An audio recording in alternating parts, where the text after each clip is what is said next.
그래서 운영 규정 안에는 그럼 또 뭐가 있느냐? 사업계획서안에 이런 게 들어있다면 운영 규정 안에는 어떻게 해요?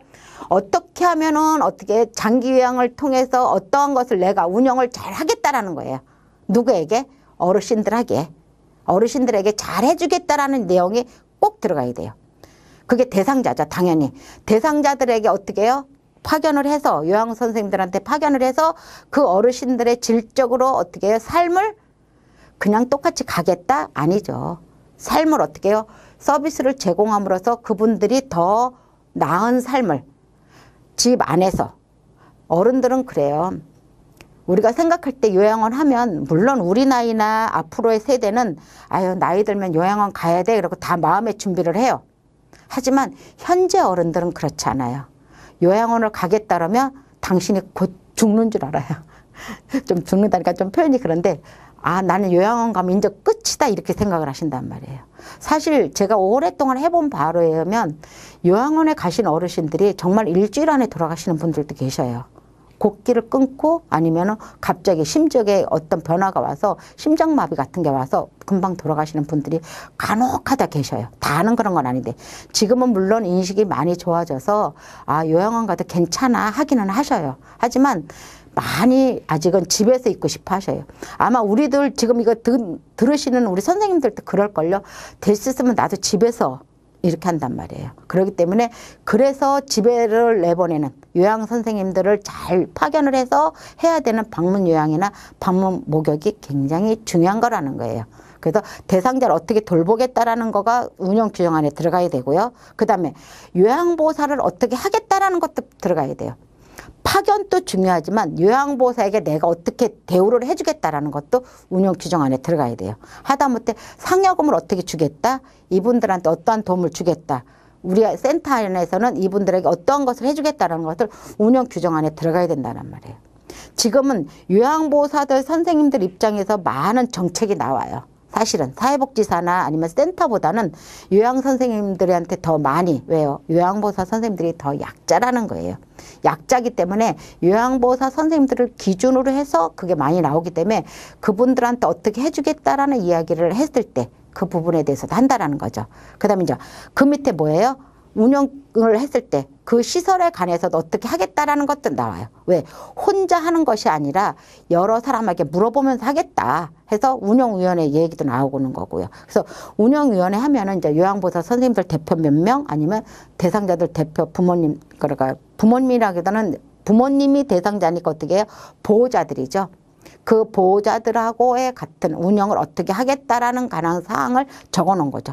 그리고 이제 기타 사항에서는 이제 요양 선생님들한테 어떻게 배상보험을 하고 우리 센터에서 무슨 일이 생겼을 때 어떻게 대응을 하겠다. 아니면 뭐 욕구 사항이 있을 때 어떻게 대응을 하겠다. 불만 사항이 있을 때 어떻게 대응을 하겠다. 이런 것들을 기타 사항으로 쭉 놓는단 말이에요. 그래서 운영 규정을 또 잘 짜야 돼요. 그래서 앞에 사실 인력 현황이나 시설 현황 같은 건 사실은 별거 아니에요. 근데 이것을 어떻게 잘 짜느냐에 따라서 반려가 되느냐 지정이 되느냐가 문제가 된다라는 거죠. 그래서 보면 그럼 다시 일반 현황 안에는 그럼 뭐가 들어갈까요? 기관명. 기관명도 괜찮아야 돼요. 이게 가나다라 순으로 보통 건보에서 어르신들 대상자 받았을 때 그 등급을 받으면 나올 때 가나다 순으로 나온다든지 아니면 이렇게 좀 나오는 게 앞장에 있느냐 뒷장에 있느냐에 따라서 조금 좀 다르더라고요. 물론 저희 같이 좀 오래된 데는 그런 거 별로 교육 안 받는데 새로 내시는 분들은 이 기관명도 잘 정하는 것도 중요해요. 입에 좀 착착 붙는다 그러죠. 이런 것들. 그래서 또 그것도 생각을 하셔야 되고요. 그 다음에 직원 현황. 직원이 어떤 사회복지사가 있고 사무국장 뭐 이렇게 등등 들어가는 요양보호사부터 이렇게 들어가는 것이 들어가고 그다음에 기관 현황. 어떠한 장소에 어떻게 하겠다. 이런 거죠. 그 다음에 기관 규모죠. 규모라는 건 뭐예요? 5평 이렇게 말은 하지만 내가 또 다른 걸 더 할 수도 있어요. 그 안에 상담실을 또 만든다든지 아니면 예를 들어 복지연구를 한다든지 아니면 다른 것들을 더 하겠다라고 생각을 한다면 평수가 또 달라지겠죠. 아니면 내가 얻었는데 내 건물이 있으면 괜찮겠지만 또 얻었는데 평수가 커. 그러면 그 평수에 대해서도 어떻게 하겠다라는 게 나와야 된다라는 거예요. 그 다음에 이제 인력 현황에서는 시설장은 무조건 어떻게 해요? 사회복지사만 된다? 아니에요. 지금은 요양보호사가 5년이 넘은 요양보호사가 있으면 물론 우리가 말하는 어떻게 해요? 장롱 면허는 안 되고요. 현장에서 어떻게 60시간 이상을 5년 이상을 한 요양보호사도 어떻게 해요? 시설장이 될 수가 있어요. 그래서 시설장은 사실은 사회복지사인 나만 한다 이런 개념은 아니에요. 지금은 간호사, 그 다음에 5년을 근무한 요양보호사 등이 다 시설장을 될 수가 있어요. 그 다음에 요양보호사 당연히 필수로 들어가요. 그러니까 시설장, 사회복지사 1명과 처음에 개설을 할 때는 사회복지사 1명과 요양보호사 15명이, 도시는 물론 5명이에요. 동어촌, 그러니까는, 아니요, 다시요. 도시는 15명 이상, 농어촌은 5명 이상이에요. 물론 자격증이 있어야 되는 거고요. 가끔 가다가 이런 경우가 있어요. 요양보호사 나 그거 뭐 별거 아니니까 나 다 할 줄 안다 이렇게 얘기를 해가지고 들어오는 경우가 있어요. 안 돼요. 꼭 자격증이 있어야 된다라는 거고요. 그 다음에 시설 현황 16.5제곱미터가 우리가 말하는 5평이에요. 5평이 꼭 필요한 필수예요. 5평 이상이 되면 상관없지만 저희가 낼 때 보니까 그 이렇게 줄을 이렇게 잴 때 이렇게 레이저 빛 빨갛게 이렇게 나가는 거 있잖아요. 그걸 가져서 정확하게 재요. 그러니까는 건물에 내가 5평이라서 딱 얻었는데 벽 띄고 못 띄고 띄어서 안 돼요.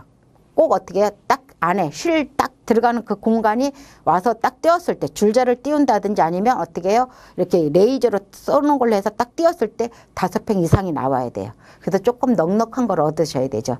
그리고 구집이 1평에 얻어서 1평이 아니라 죄송합니다. 1층에다 얻어가지고 굳이 비싼 세를 누고 하실 필요도 없어요. 조금 더 어떻게 해요? 2층이나 3층도 상관없어요. 저는 뭐 높으면 내 건물에 있으면 15층도 상관없다 이렇게 말은 해요. 근데 사실 이제 15층까지는 너무 높고요. 보통 2, 3층 정도가 제가 봤을 땐 괜찮아요. 1층에 있으면서 시설장들이 보통 사회복지사나 바깥에 방문을 많이 나가요. 그러면 불을 끄고 나간단 말이에요. 그러면 지나가는 사람들이 여기는 문 닫았나? 이런 생각을 자주 해요. 보통 바깥에 나가서 방문을 하고 어르신 댁 방문을 하고 들어온단 말이에요. 그럼 저녁이에요. 그럼 저녁에만 불을 켜놓으면 지나가는 사람들은 낮에는 문을 닫혀 있고 밤중에만 불을 켜 있으니까 여긴 안 하나 봐 이런 경우가 더 많다라는 거예요. 그래서 저는 1층보다는 2층이나 3층이 더 괜찮지 않나 제가 경험에 의해서는 그렇게 생각을 해요. 1층은 조금 문을 자꾸 닫아놓고 불을 끄니까 혹시 빈상간가 아닌가라는 생각을. 간판은 걸어 있잖아요. 간판은 걸어 있는데 불이 자꾸 꺼져 있으니까. 그래서 얘기할 때 그래요. 만약에 1층을 얻었으면 불을 켜놔라. 불을 켜놓고 앞에다가 어떻게 해요? 잠깐 외출 중입니다라고 써놔라. 이렇게 얘기는 해요. 그렇지만 그 집이 비싼 1층을 얻는 것보다는 2층, 3층도 괜찮다라고 저는 권하는 편이에요. 그래서 사업 계획서를 정확하게 잘 쓰고 그 다음에 운영 규정을 잘 쓰고 그런 다음에 일반 현황, 인력 현황, 이 시설 현황은 어차피 있는 종이에 칸만 채워나가는 거예요. 물론 제가 처음에 시작을 할 때는 이거 칸 채우는 것도 쉽지는 않더라고요. 처음에는 누구나가 다 어렵다 보니까 설명을 해줄 사람이 없는 거예요. 해본 사람들은 그걸 해봤기 때문에 설명을 해주는데 서로가 다 처음 하다 보니까 막상 자기는 어떻게 해서 그리고 초창기 때는 지금처럼 까다롭게 안 했어요. 왜요? 많이 열어야 되니까 센터들을 많이 열어야 되니까 어떻게 해요? 조금 부족해도 넘어갔단 말이에요. 지금은 안 그래요. 제가 수원서 하거든요. 우리 수원엔 말해도요. 방문요양센터가 200개가 넘어요. 방문요양센터만. 요양원이나 주간보호 빼고요. 주간보호 빼고 방문요양하고 목욕을 같이 하는 보통 방문 목욕을 하면 방문요양도 같이 하고 보통 간호사라면 간호까지 같이 해요. 근데 이제 간호사들이 하는 경우는 드물어요. 사실은. 그렇기 때문에 방문 간호를 하시는 분들은 조금 드물지만은 방문 요양이나 어떻게 해요? 방문 목욕은 같이 한단 말이에요. 어르신들이 방문 목욕을 하시는 분들이 목욕도 같이 하겠다고 하기 때문에 그래요. 지금은 까다롭기 때문에 표준 계획서 안에 표정이라고 우리가 줄여서 말하는데 그 안에 나와 있는 내용이 아니면 우리가 서비스를 들어갈 수가 없어요. 건보에서 나오는 표정 안에 만약에 방문 요양만 돼 있고 방문 목욕이 없으면 우리 방문 목욕 못 들어가요. 근데 방문 목욕을 해달라고 했는데 또 방문 목욕을 우리가 지정을 안 받아 놓으면 또 못 들어가요. 그렇기 때문에 처음에 설치를 받을 때 아예 어떻게 해요? 방문 목욕과 방문 요양을 같이 하자라는 거예요. 같이 해서 같이 승인을 받아놔야 나중에 어떻게 해요? 나갔을 때 어르신들을 대상자가 돼서 우리 센터에서 서비스를 나갈 때 같이 할 수 있다라는 거예요. 같이 하기 위해서는 어떻게 두 가지를 같이 해야 된다 이렇게 하는 거예요. 그래서 칸을 채운다라는 개념이지만은 전혀 모를 때는 그 칸을 채우기도 쉽지 않다라는 거. 그래서 이번 시간에는 개론식으로 쭉 이렇게 해드렸다면 다음 시간에는 사업 계획서에 대해서 세밀하게 어떤 부분을 꼭 넣어야 된다라는 것을 세밀하게 해드릴 거예요. 그렇기 때문에 어떻게 해요? 조금 더 이번 시간에 잘 듣고 다음 시간에 잘 들으면 틀림없이 어떻게 해요? 종이를 딱 들고 5개 서류를 들고 내가 설치를 하게 할 수 있겠구나까지는 도와드릴 수 있어요.